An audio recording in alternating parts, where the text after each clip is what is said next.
যদি খুব দ্রুত আপনার দোয়া আল্লাহর কাছে কবুল করাতে হয় তাহলে তিনটা উসিলা দিয়ে আপনি আল্লাহর কাছে দোয়া করবেন। এই তিনটা উসিলা এমন পাওয়ারফুল, আপনি এই উসিলাগুলো দিয়ে আল্লাহর কাছে দোয়া করলেই আল্লাহ পাক আপনার দোয়া কবুল করে নেয়। প্রথম নম্বর উসিলা হলো, আল্লাহ পাক পবিত্র কোরআন সূরাতুল আরাফের মধ্যে বলেন, ওয়ালিল্লাহিল আসমাউল হুসনা ফাদউ বিহা।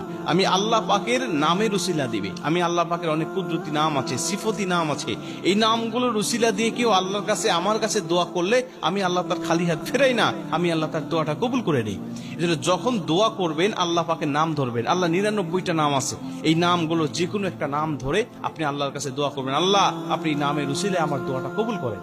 2 নম্বরে আপনি নেক কাজের উসিলা দিবেন। আপনি যত নেক কাজ করেছেন, দুনিয়াতে ভালো ভালো কাজ করেছেন, মানুষকে দেখানোর জন্য নয়, শুধু আল্লাহকে দেখানোর জন্য আপনি যেই কাজগুলো করেছেন, আল্লাহকে সন্তুষ্ট করার জন্য যেই ভালো আমল, নেক আমলগুলো করেছেন, ওই কাজের উসিলা আপনি দিবেন। বুখারী শরীফের মধ্যে একটা বর্ণনা আসছে, বনী ইসরায়েলের 3 জন যুবকের ঘটনাও আসছে, আপনারা অনেকে জানেন। 3 জন যুবক যখন রাস্তা দিয়ে হেঁটে আসতেছিলেন, প্রচন্ড ঝড় শুরু হয়ে গেল। তারা পাহাড়ের গুহায় আশ্রয় নিল এবং তাদের পাহাড়ের গুহায় বিশাল একটা পাথর এসে ওই পাহাড়ের মুখটাকে বন্ধ করে দিল।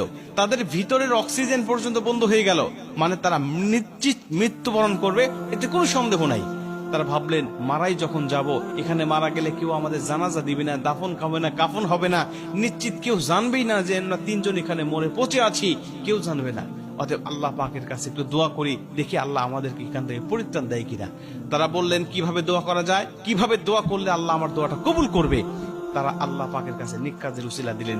3 জন যুবকের প্রথম নম্বর যুবক নেক কাজের উসিলা দিলেন, 3 ভাগের 1 ভাগ পাথরটা সরে গেল। ঘটনা আপনারা জানেন, আমি বলছি না। এবার দ্বিতীয় জন যখন আবার দিলেন, আবার 3 ভাগের 2 ভাগ সরে গেল। আবার তৃতীয় জন দেওয়ার পরে পুরো পাথরটা মুখ থেকে সরে গেল। তারা 3 জন বেঁচে আসলো। প্রিয় ভাইরা আমার, তারপরে নেক কাজের উসিলা দিয়ে দোয়া করলে আল্লাহ পাক তার দোয়াটা কবুল করে নেয়। এবং 3 নম্বরে কালেমার উসিলা, আপনি কালেমার উসিলা দিবেন, লা ইলাহা ইল্লাল্লাহু মুহাম্মাদুর রাসূলুল্লাহ। এই কালেমার উসিলা দিয়ে কেউ যদি আল্লাহ পাকের কাছে দোয়া করে, আল্লাহ পাক তখন তার দোয়াটা কবুল করে নেয়। মুসলমান ভাইরা আমার, এজন্য যখন আপনি আল্লাহ পাকের কাছে কোনো দোয়া করবেন, আল্লাহ পাকের কাছে যখন কোনো কিছু পাওয়ার জন্য আপনার প্রয়োজন হবে, আল্লাহ পাকের কাছে যখন কোনো কিছু চাওয়ার আপনার প্রয়োজন হবে, ওই সময় আপনি এই ওসিলাগুলো দিয়ে আল্লাহ পাকের কাছে আপনি দোয়া করবেন। আমার আল্লাহ রব্বুল আলামিন আপনার দোয়াটাকে অবশ্যই কবুল করে নিবে।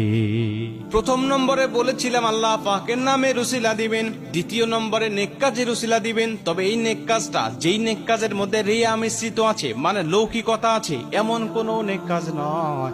যেই নেক কাজটা শুধু আল্লাহকে সন্তুষ্ট করার জন্য আপনি করেছেন, যেই নেক কাজটা শুধু আল্লাহ পাকের কাছে, আল্লাহ পাকের খুশির জন্যই আপনি